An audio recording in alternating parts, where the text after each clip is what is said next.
Core TV News live from anywhere in the world on our website www.coretvnews.com. Click on Live TV on our website and watch us live. And welcome to Core TV Primetime Days. To follow us on Twitter, click on Twitter icon on our website.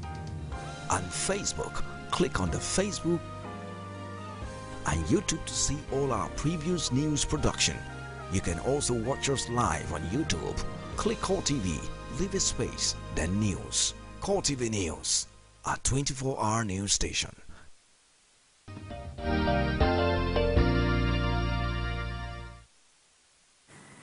Thank you for finding time to join us again. It's Core Digest Tuesday, and we're joined now by the President, the National President of Citizens Liberation Advocacy Initiative, Prince Adebola Adeniji Adele Jr. Good morning, and thank you for finding time to join us. Thank you. Good morning, sir.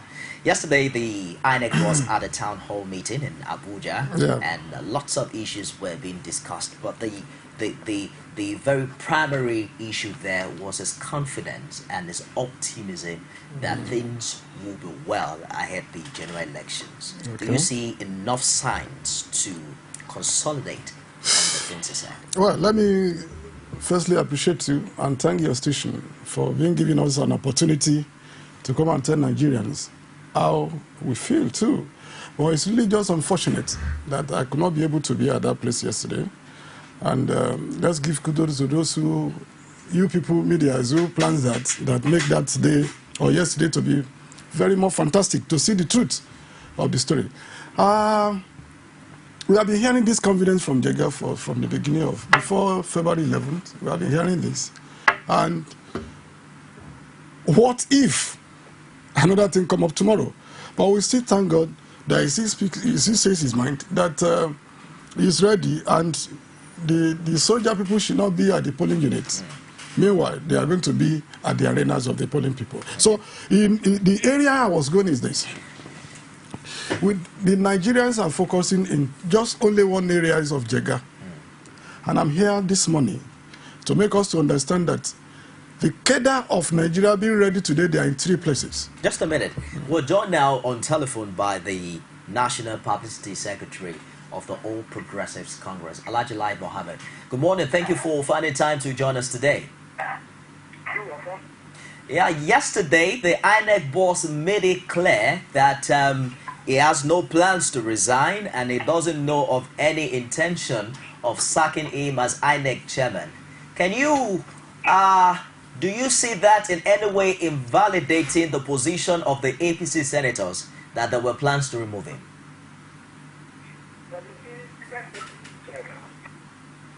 For us, there is no special relationship between us and INEC. Our major concern is getting the reason why we were forced to remove her was simply because we know that we needed the INEC boss on the eve of the election to create a fertile ground for postponement, and we did not want postponement. 2, they did not want to reduce the election. But having said that, no other business, no other relationship, can share otherwise. They are not chairman. And in battle, repeatedly, because it's not related. The battle, the outcome of which can accept the destiny of the nation. Which is, if it's revoked now, out of that, the U.S. says they cannot conduct elections, then we're going to enter into a political and constitutional plan, which we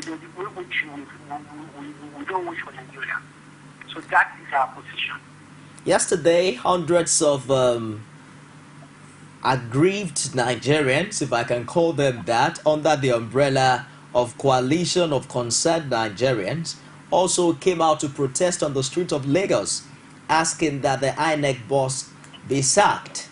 What are your reactions and the reaction of your party to that particular protest? will the OPC be aggrieved? Against who? Now, the truth of the matter is that Jonathan gave out a $9 billion contract, ostensibly for the protection for oil pipelines, to ethnic militias such as OPC, MASOP, ex-Americans, and the like. But we all knew that this was not a contract for the protection of any pipeline, but it's money for these ethnic militias to translate the election. It's money for them to cause kind of hate in context. And it's so shameful that the president who swore to uphold the Constitution who also does manage the Constitution. So this is more pathetic. That's why they went about this graceful show yesterday. Brandishing guns, market, and all kinds of things. They were even protected by the police. The same police that could not save their own people who were killed a week ago. And the same president came to them. So, what are we talking about? We are talking about the president who is encouraging friends, who is encouraging them. We are talking about, a police that will give protection to criminals, to outlaws, all in the name of winning an election with the president. You can see something is full for the violence. Pre, during, and post-election. It's all right. Elections are just about 10 days away. How will you describe the preparations of your party, the All Progressives Congress, ahead the general election? Well, we are grateful that even the 6 weeks postponement have not changed the minds of Nigerian people. Contrary, we are even more adamant and more committed to the kingdom of stuff.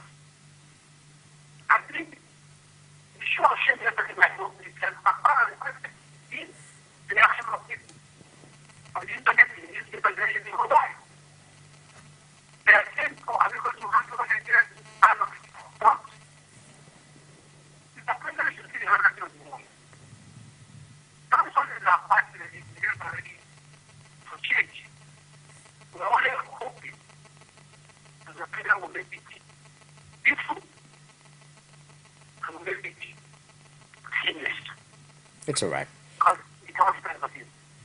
Thank you very much for finding time to join us today. We've spoken with Elijah Lai Mohammed, is the National Publicity Secretary of the All Progressives Congress. Well, let's get back to our live studio. What do you make of this call for the removal of the INEC chairman at this time, just 10 days to election? Well, when I watched it yesterday, likewise looking at it in your studio this morning, I was shocked. Shocked in the sense that there are some issues that you can place on the table without protesting. We, as our NGO, we don't protest, we don't carry placards. But we know where we are going. In other words, we are looking for preparations of INEC for 4 years.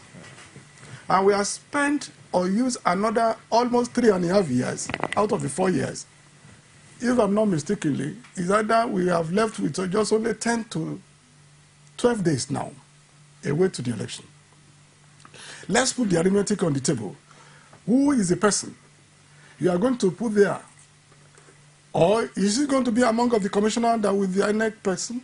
Or are you going to bring somebody from outside that is going to scantling all this, what we are talking about here on the table? Because there's nobody you are going to put there today, okay, that will not say he's going to use his own technology or what he has in brains to use for Nigerians. And I don't think, as God have it, cannot use it for only just 12 days to go. So, in quote and unquote, we are now thinking of what we are hearing before, that the interim government will come to stay. So, if Jagai removed, believe that interim is coming in. There's no doubt about that. You're saying that 10 days wouldn't be enough. It will not be enough to do that. But beyond this, I look at Nigerians, and if you write it on your screen today, what is the meaning of leadership? Not until when you see somebody as a president, or you see somebody as a governor, and then you wanted to talk of leadership, you now directed the leadership to those two people. No. Answer is what? Capital No. The leadership means those who can lead. Let's say how you are going to lead us. Okay? And the leadership came from your home. So we just need to not to convince or not to make people to be at disarray on the way they are going through your leadership.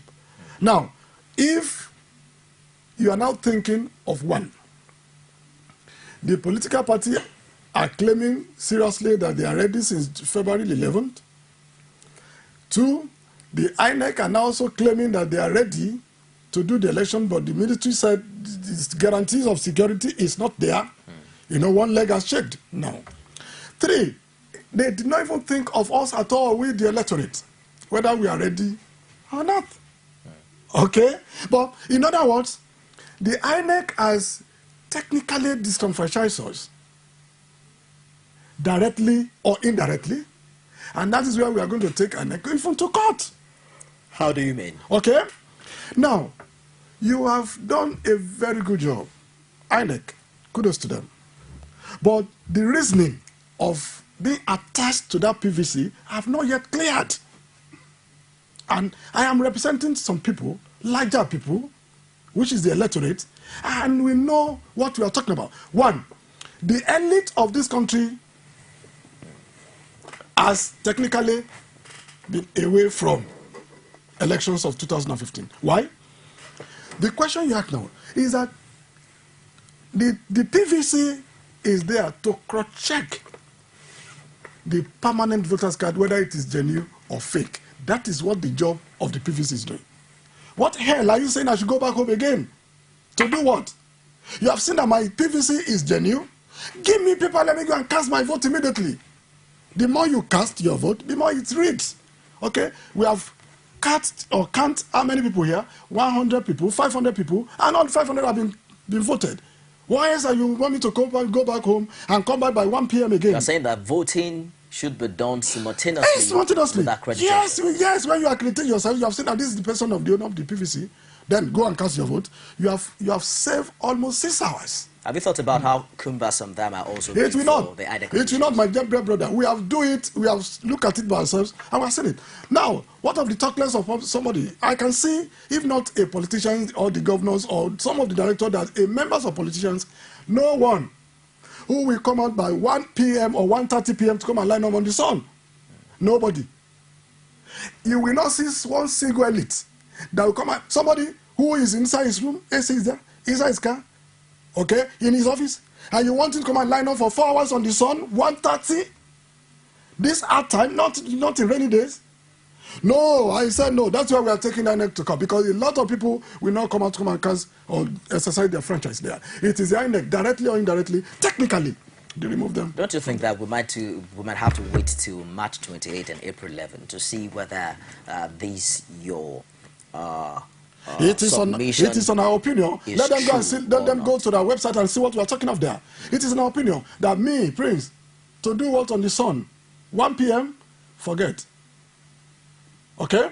So, and it is justifiable that if the election is going to start by 8 o'clock, you have bring something that to show us that our card is genuine. Just a minute. Let's take this call. Hello, good morning. Hello. I'm calling from Ikorodu. You're welcome. You're welcome to Call Digest, Amaka. Please go ahead with your contribution. What I want to say is that this election, all of us have to work with INEC. This election is very critical for us as Nigerians. Individuals should not come and bring in one problem or the other. It's not today that Nigeria have been standing in the sun to vote. This 2015 will not be different. 2011, all of us stand under the sun. 3 hours, 4 hours, and we voted. 2007, Nigeria stand under the sun, and we voted. What is it different today? That you can't stand by the sun and vote. What is the difference? We should stop all these things. Let us have peace for once and do this election.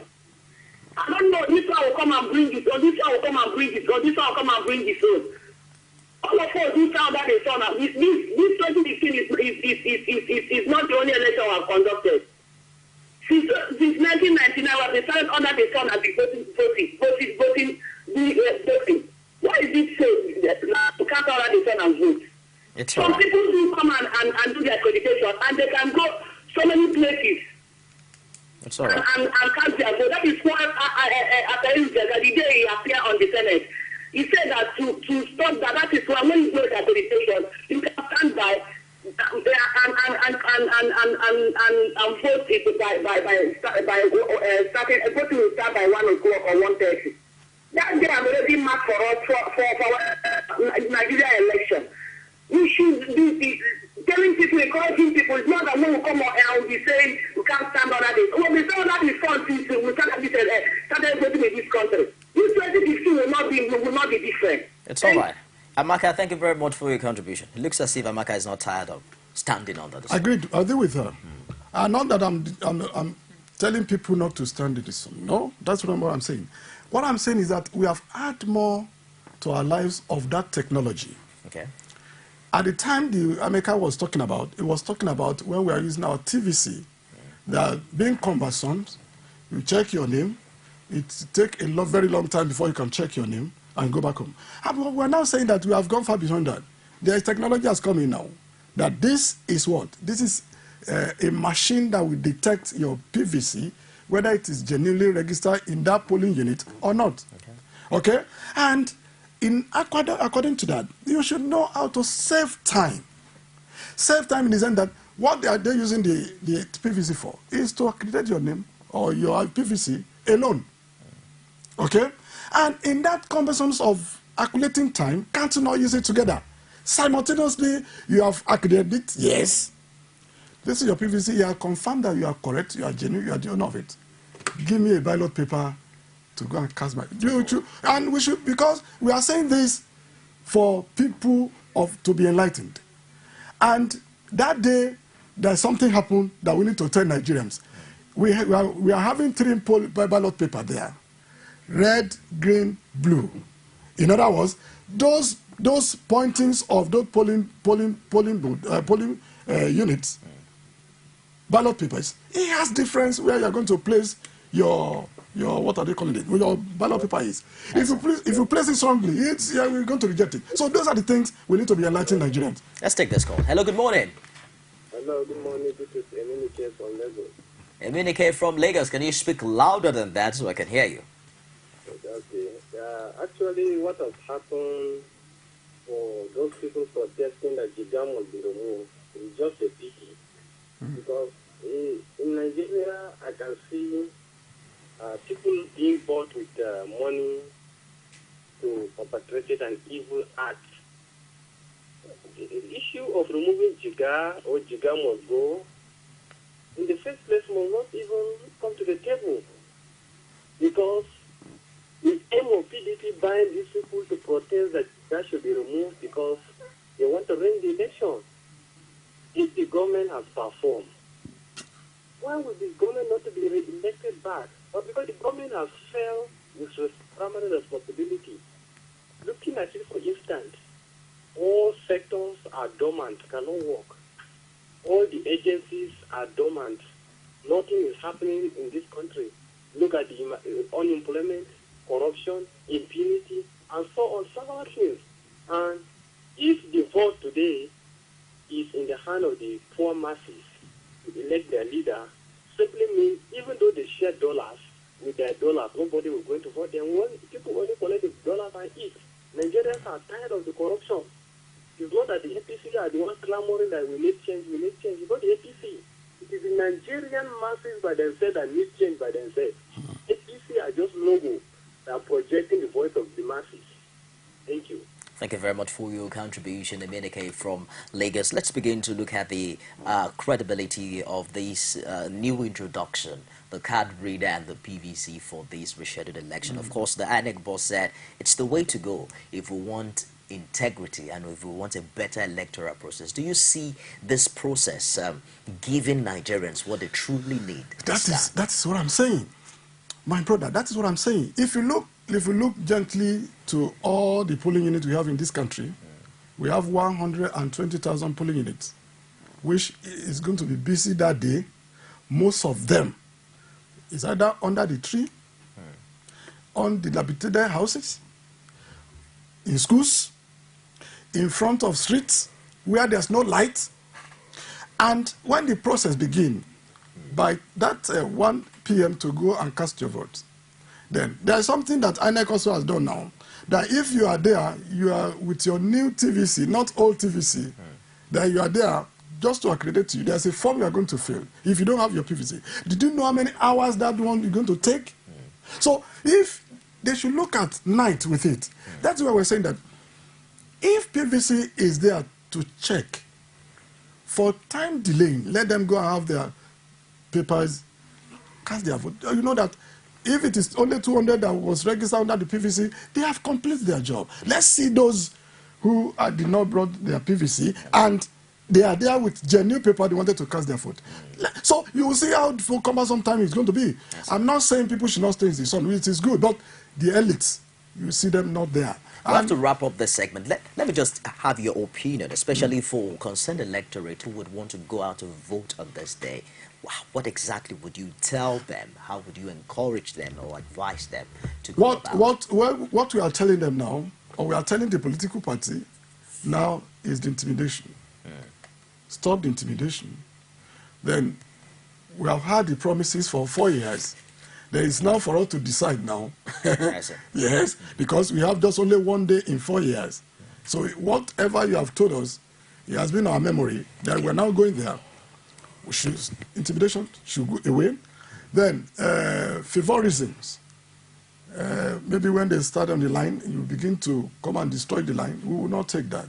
Only what you are looking for that day was a peaceful conduct.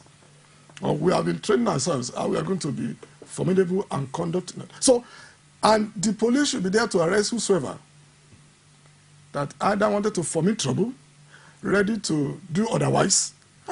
So if your PVC is not genuine, let the police take him immediately. So there's no doubt about that. So that is, and let Jaga finish his tenure for this time. We are not collecting money from anybody, and we are not soliciting for anybody. We are not being sponsored by anybody, but we are saying our mind as a Nigerian that let Jaga complete these 12 days to go.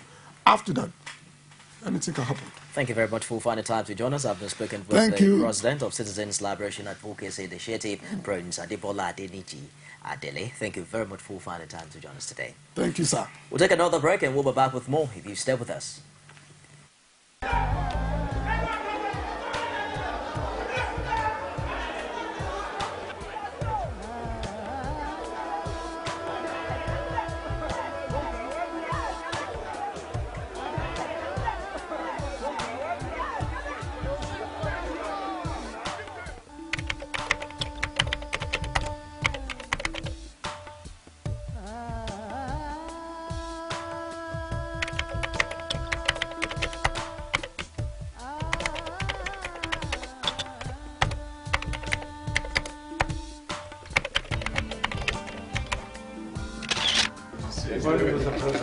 One is how are you, Mr. President? How is the campaign?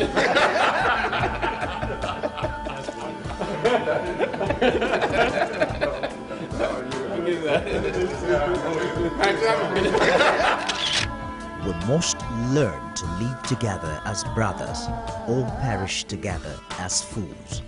Martin Luther King, Jr.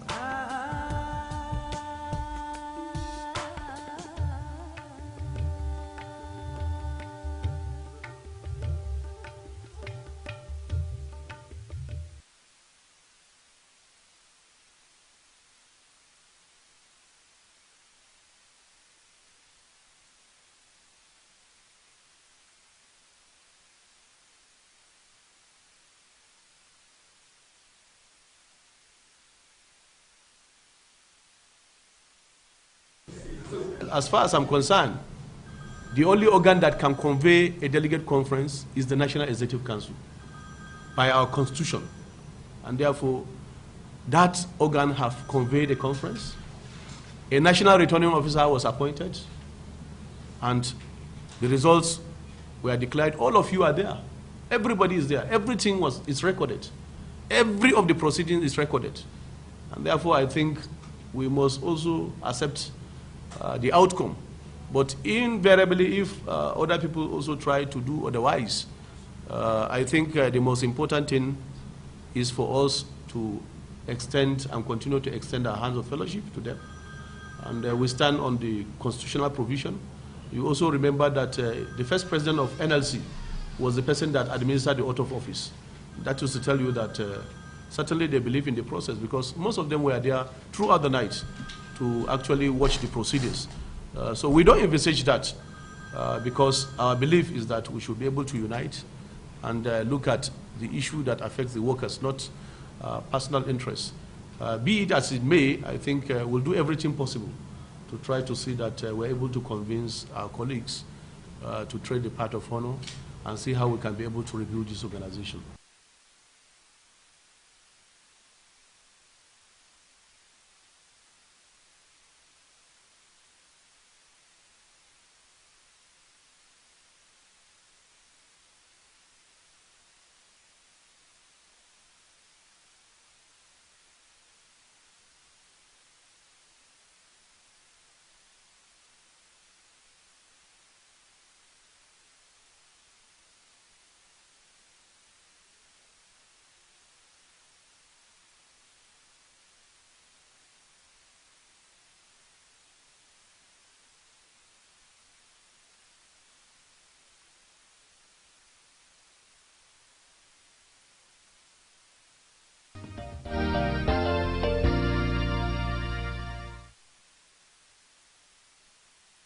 The newly elected NLC chairman there, and of course you also recall that the processes that brought him into that particular position is being questioned by some members of the NLC. As we speak now, there are some sects of that union that says that they are dissociating themselves from the national body of the NLC. Now, the question on the lips of many is how will all of these impact on the efficacy of this union, especially at this time when there's been much talk about the minimum wage for workers in Nigeria, as well as many other issues. Some are of the opinion that electioneering time like this is one of the most important time for the Labour Congress to come out with their grievances, and probably there are much more hope that politicians will listen to them. But now that the House is divided against itself, we are looking at what will transpire and what will happen for the NLC and of course many of the groups that constitute this national body. We'll be joined very shortly by a delegate at that particular election who will also contest that, and we'll find out details of what transpired on that particular day. We'll take a short break and we'll be back with you. Stick around, don't go away. It's another beautiful and exciting moment. Welcome to Political Arena, the most detailed and incisive political show. You will see all sorts of politicians, even those who cannot manage their homes. We tell you to let them manage your lives. Look well, shine your eyes. So stomach infrastructure is a way of life. Even if I cannot do anything, and I continue to help your stomach so that your life will keep on going. Stomach infrastructure is a way of life for me. I should ask you, what is going right in this country? Is it education? Is it security? Infrastructure? Is it healthcare? What is going right? Absolutely nothing. We mean to win Lagos. PDP is going to win Lagos in 2015. INEC has colluded with the presidency, the opposing party, to rig this election from the data to the end. The 2015 general elections must be the best. The good, bad, ugly and beautiful sides of the Nigerian political system. Join me every Sunday at 9:15 p.m. on Core TV News. You can now watch Core TV News live from anywhere in the world on our website www.coretvnews.com. click on Live TV on our website and watch us live. And welcome to Cool TV Primetime Days. To follow us on Twitter, click on Twitter icon on our website. On Facebook, click on the Facebook and YouTube to see all our previous news production. You can also watch us live on YouTube. Click Core TV, leave a space, then News. Core TV News, a 24-hour news station.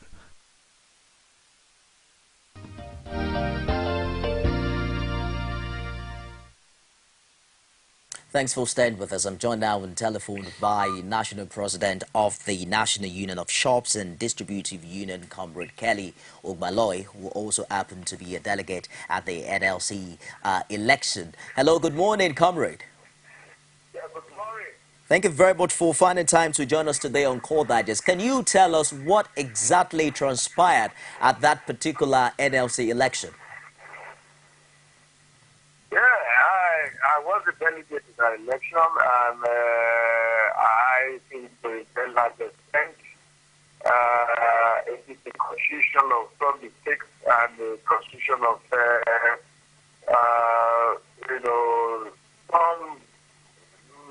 some level of tripartite ago.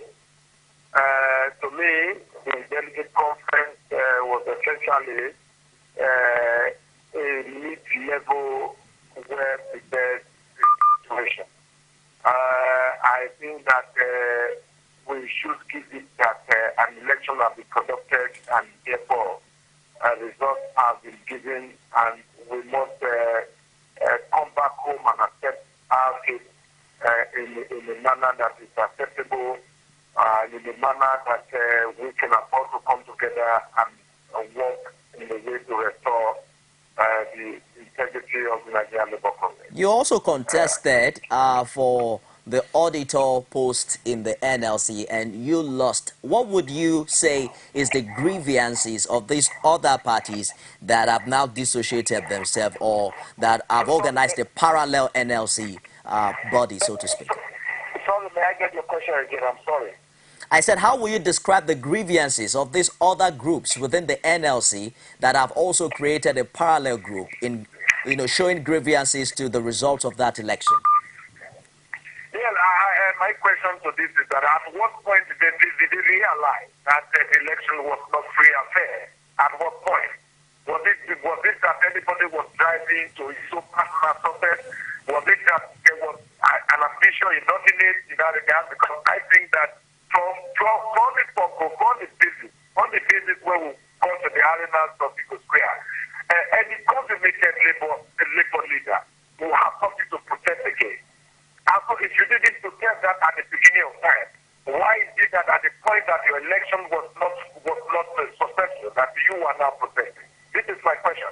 Because at the Eagle Square, first of all, you find out that there were police and dogs and a high volume of presence of the security agents in an arena where the workers of Nigeria want to elect their leader. So is that acceptable?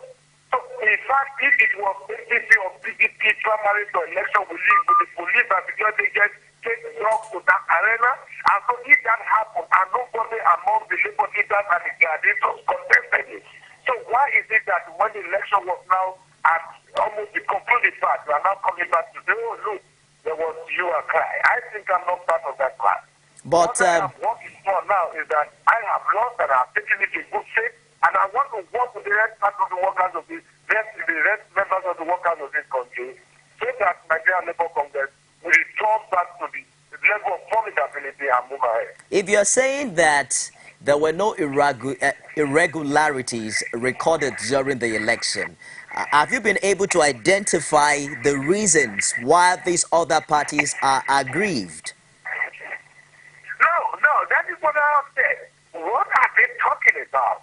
What is the point of their grievances? That is what I have said. At what point? Because the election began, at the time it started, we started, we went on and on and on until the time of counting, until the time of sorting. So at what point did they find out that there were irregularities? That's what I'm saying. Is it when you find out that the election was not going to be in your favor that you were now saying that there were irregularities? That is why I set the example of that when we came to the arena, the president, the high volume president of the police, and the absorb is sufficient for a consummated labor leader to protest. So why did we protest at that time? Now, at the current order office, the lower offices were contested, like the office of the auditor, the office of the financial secretary, the office of the trustee. These same line up belong completely to the other side. So why did we protest?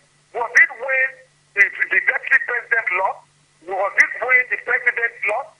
That we now realize that there were problems with the election? I don't know whether you get my point. I understand it very clearly. Well, so I am saying that the election was conducted in a free and fair situation. And therefore, whoever lost in that election should take it in good faith and let us work together as one again. That is what I am saying. Ayuba Waba, the NLC president-elect, is of the opinion that is going to launch a reconciliation bid to get all these aggrieved members back together. I'm afraid I lost that connection with the comrade. We'll join him again subsequently and find out what hope lies for the NLC at this time, especially in an election year. Many were hopeful. Okay, comrade is back on the line. Can you hear me clearly, comrade? Yeah, I can hear you.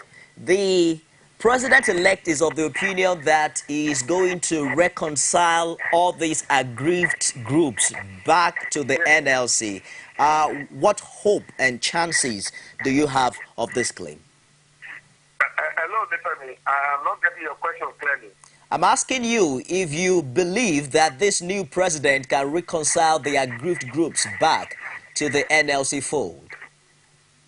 Yes, we just a reconciliation should be a resolution required here. We should be able to reconcile ourselves. Yes, in any given situation, people will be there can be disenchantment, but what is important is that we must not take things too far. We must come together and look at where we didn't do well and make amends and put our head as one body. That's what I'm saying. It's all right. Thank you very much for finding time to join us today on Core Digest. I've been speaking with Comrade Kelly Ogbaloi, who also happened to be a delegate at that particular NLC election. Thank you very much for finding time to join us. I appreciate you. Thank you very much.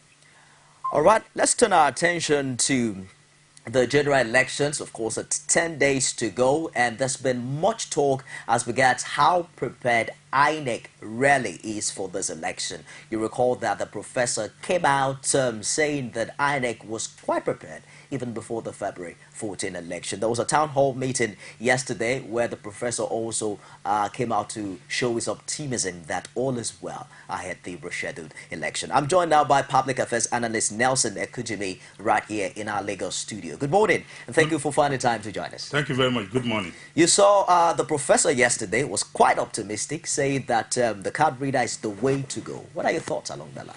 Well, thank you very much once again. Even before the military-induced postponement of February 14th, in which INEC was held at gunpoint by the service chiefs. Did you say gunpoint? Yeah. It was a coup. But that was not literally, I believe. No. I mean it in the real sense of it. The security chiefs, that is the military chiefs, according to the Constitution, and also as recently re-emphasized by the Court of Appeal, have no business with elections. They should get that clear. So if you are intruding into an area in which you don't have constitutional responsibility, that is a violation of the law. And for the military to have forced that postponement amounts to treason, attempt to overthrow a legitimate government. And in due course, we will call for their trial so that we don't set a bad precedent for people coming behind us. Have you considered the moral justification? They talked about the regional force that seem to be working in the onslaught against Boko Haram. In decent climb, if there is a crisis in one part, you exercise that part and conduct elections in the other. Nigeria has 774 local governments, and the insurgency have taken over about 14 local governments. So we would have expected INEC to have conducted elections if they cannot guarantee, if the police, because for election is a civil matter, it has no business with the military. Military is only by law responsible for protecting the territorial integrity of Nigeria. INEC would have just excuse those areas and conducted elections in other parts. And when the atmosphere is conducive enough, we go back to that area. It happened in 2011. Election was not conducted in Bayelsa State on the day we all conducted the general elections. It was conducted a week after. So we should have that at the back of our mind.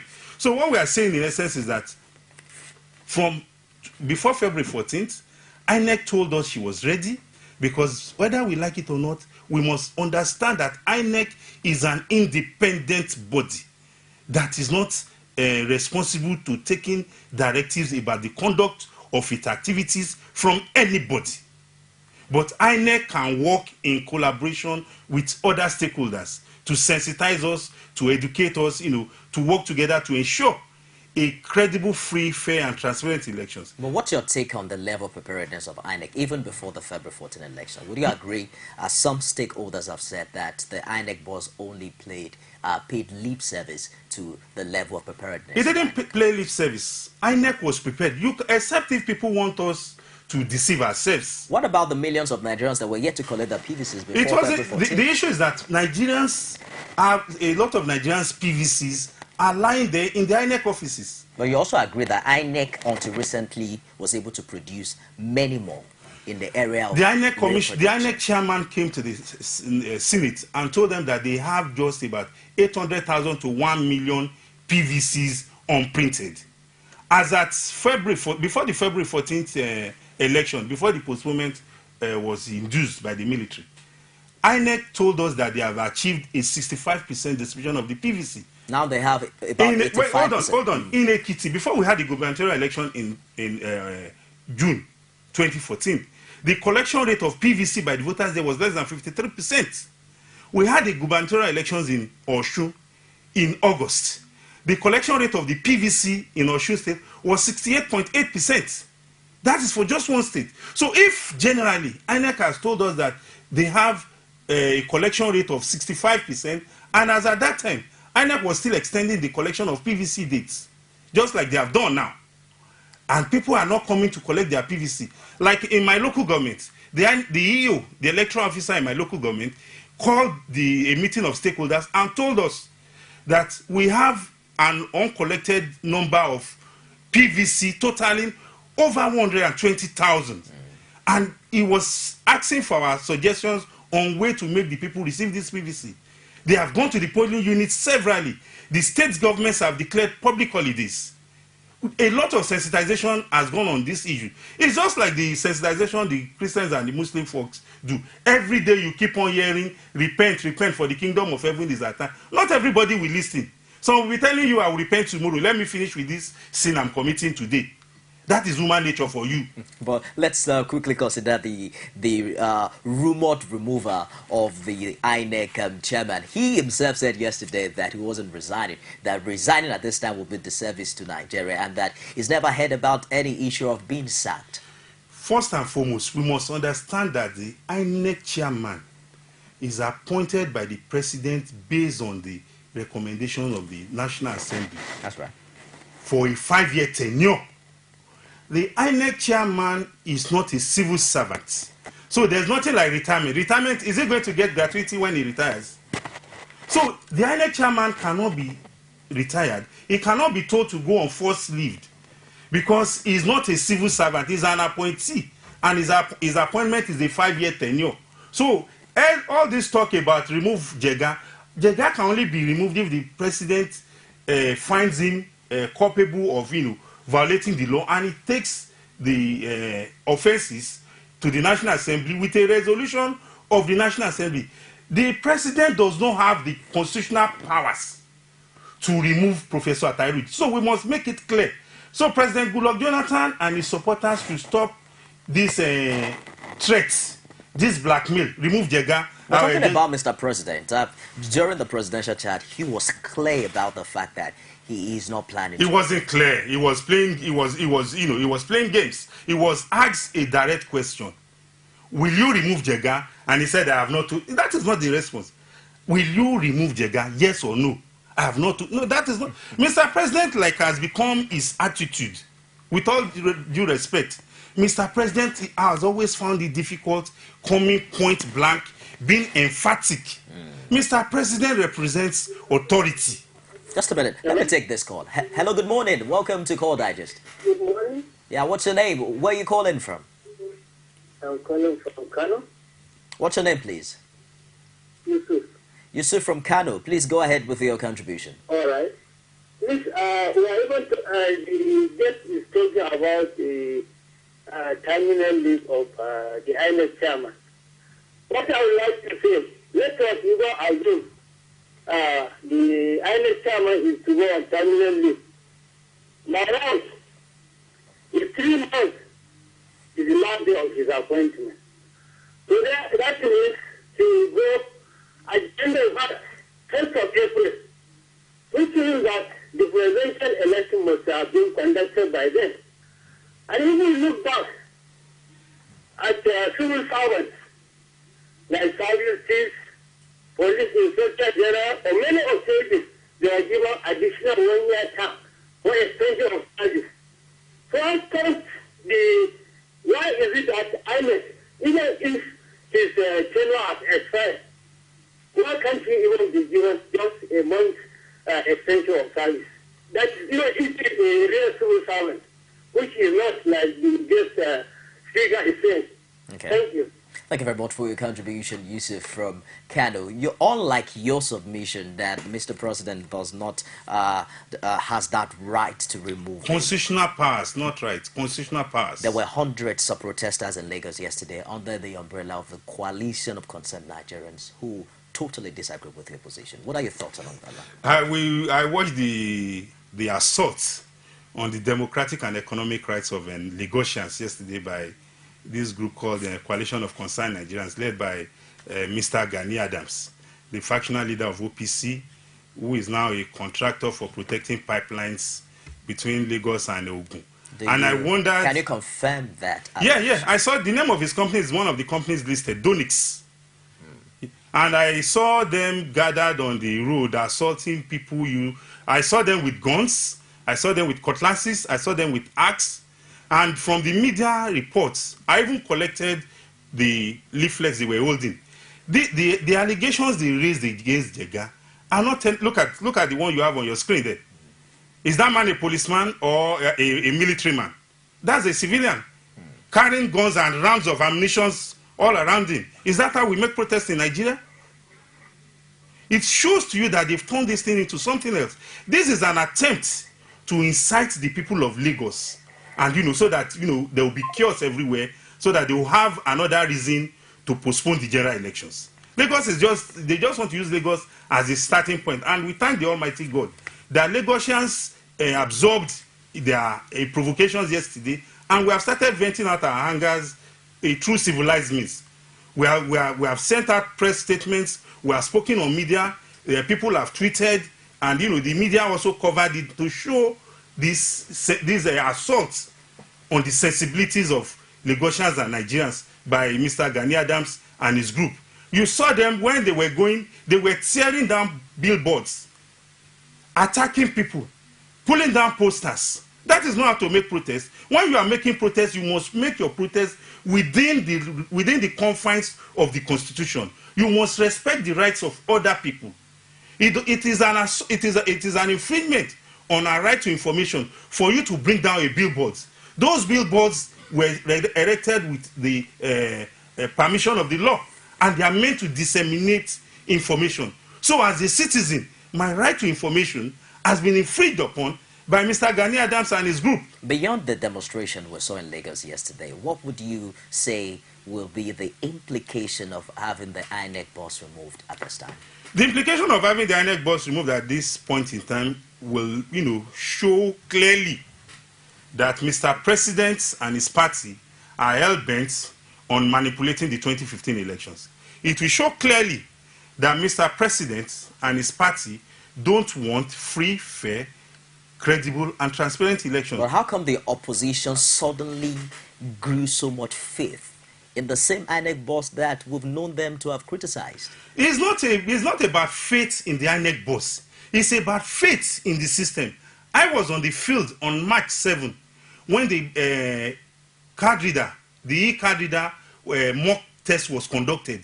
And we saw a situation whereby if you bring any other card, apart from a genuine PVC, the e-card reader will reject it. If it is not yours, the e-card reader will identify that this card does not belong to you. So in a way, that e-card reader would help the system in ensuring that we have a credible election.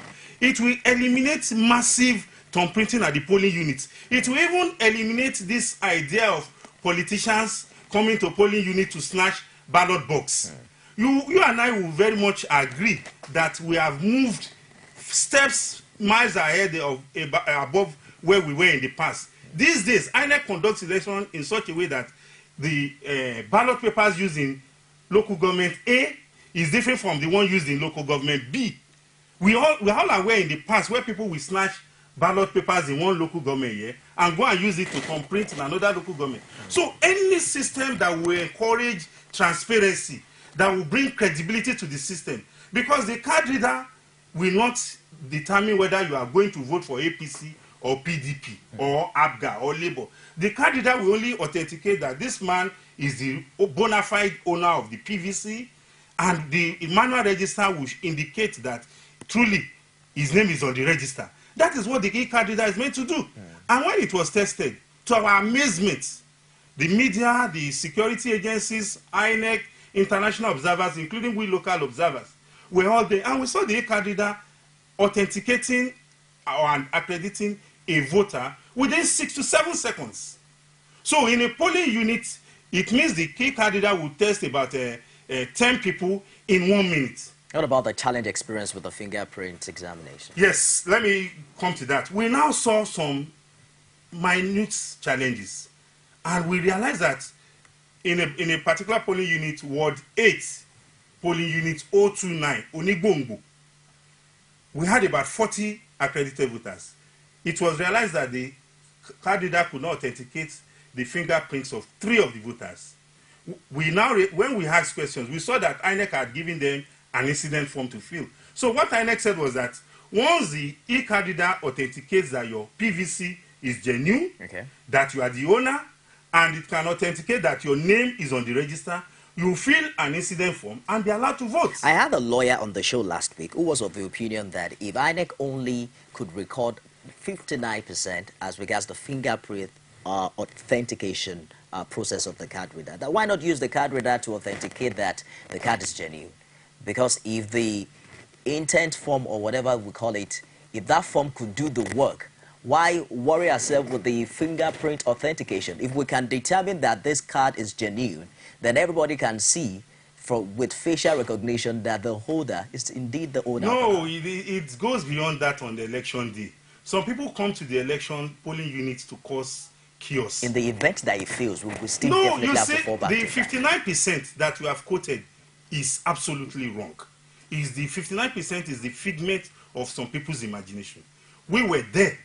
The percentage of INEC itself said it was 50. INEC didn't say that. I've gone through the media. I am quoting INEC. I spoke with Kyle Deido, who is the chief press secretary of INEC on this show. He himself said that that particular objective recorded 59% achievement. I disagree. It's at variance with what I saw on the field. I wouldn't know where Mr. Kyle Deido did his own. But I was on the field in Ikeja, in Onigbongbo. Ikeja is just one part of the whole. Yes. Out of the 12 I can't be everywhere. But we had reports from Rivers. We had reports from Ekiti. I monitored the reports. So I wonder how you can arrive at 59%. I told you in all the polling units I was at in this particular mock exercise where it took place in Lagos, the performance of the e-card reader was 99%. And I've just told you the challenges. And if out of three areas you pass 2, if you say if the card should just authenticate that the PVC is genuine, are you telling me you are not aware that some parties have bought PVCs from people for which sums of amount of money? So we must be very, very careful so that we don't allow enemies of democracy to have a field day. The issue is that the e-card reader is going to confirm, not only if the card is genuine, it's going to confirm that because democracy is about one man, one vote. It shouldn't be a situation whereby one man will go and vote 10 times. So the candidate must be able to confirm that you are the owner of the card. And you can only vote once. And once it confirms the authenticity of the card, it will confirm that you are the owner through your fingerprints. Is this process indeed our way out of electoral malpractice? Are we so sure that this will guarantee the much desired integrity that we've been looking for? It will go a long way in enhancing the process. Let us take it back to our level here. In those days, you remember how we write JAMB, Joint Admission Matriculation Board exams.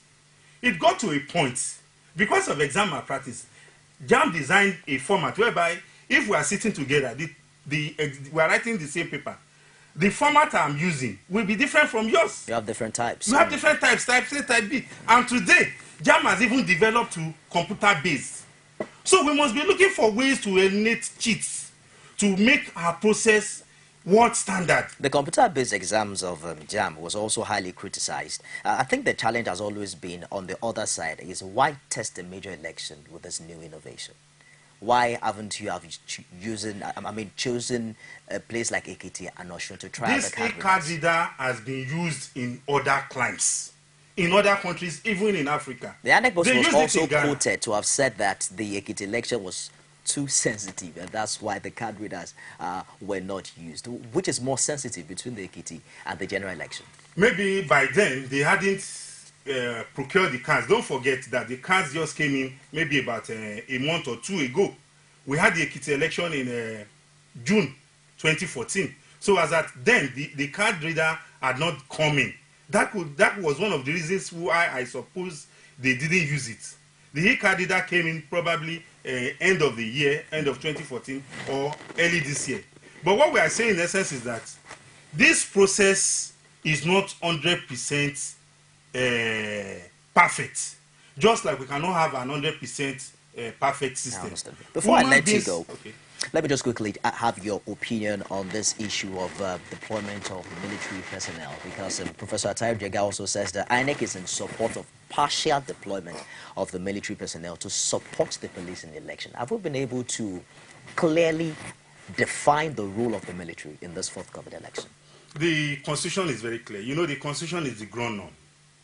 Any society that is not governed by rule of law, by the rules and regulations, is a jungle. Even in the Bible, there are conditions for you to inherit the kingdom of heaven. Thou shalt not steal.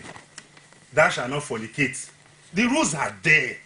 So if we have a rule, if we have rules governing our conduct, it behoves on us to keep to those rules. The Constitution says the military is empowered to protect the territorial integrity. Elections is civil matter. Even what is the big deal about elections in Nigeria? Why do you want to make it as if it's a war situation? We can even deploy Boy Scouts and Girl Scouts to go and provide security and tell people like, look, our lives is too important for you to militarize because of elections. Elections will come and go, but the country will remain. So the deployment of troops for the election under whatever disguise is unconstitutional, it is illegal, it is ultra-vires. Hello, good morning. Welcome to Call Digest. What's your name and where are you calling from?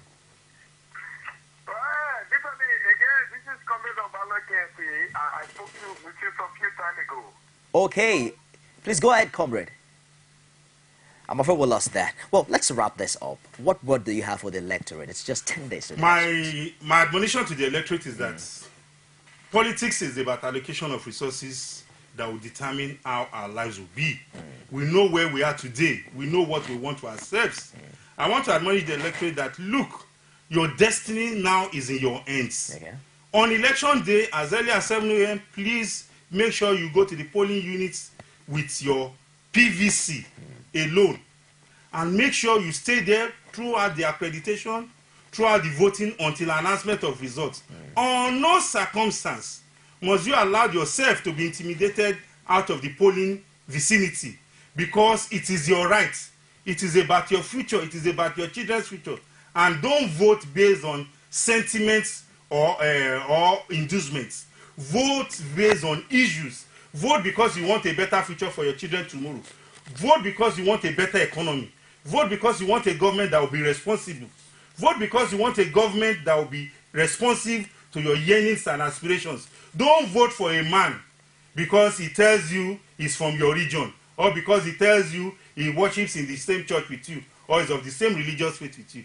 Your destiny is in your hands. And like we say, the way you make your bed is the way you lie on it. If you want us to continue with this life where children are kidnapped and the state has no means of finding them, where insecurity is the order of the day, where we don't have electricity, where there's mass unemployment, where the rate of the naira to dollar has skyrocketed and made goods unaccessible for the average man, is our choice. That's okay, Jimmy. Thank you very much for finding time to join us today on Core Digest. We hope that you also join us subsequently. A big thank you to every other person that joined us on the show today and my production crew. I am Nifemi Oguntoye. Don't forget you can watch this edition again 12 midnight on StarTimes channel 329. If you can't reach us that time, you can just watch it again on YouTube. It's www.youtube.com/core TV, live space, and news. And in case you can't reach us yet on your StarTimes device, all you need to do is download the WOO TV app. It's WAWOO TV. You can download that on any of your devices, and you get to watch us live from wherever you are. Thanks for being there. Stick around for the top of the hour news. Don't go away. From time immemorial, women have birthed life, shaped character, and by extension, influenced the society. Moremi of Ife, Emoten of Benin, Queen Aminat of Zaria, all women of influence and power. Whether it's before election, after election. How ironical. Women being so powerful, yet have few grounds in decision making. I see you as a way, and I see you as a wife to a man. We are talking women in politics. A woman will be bold enough to stand up and say, I want to become president of Nigeria. Only on Core TV News.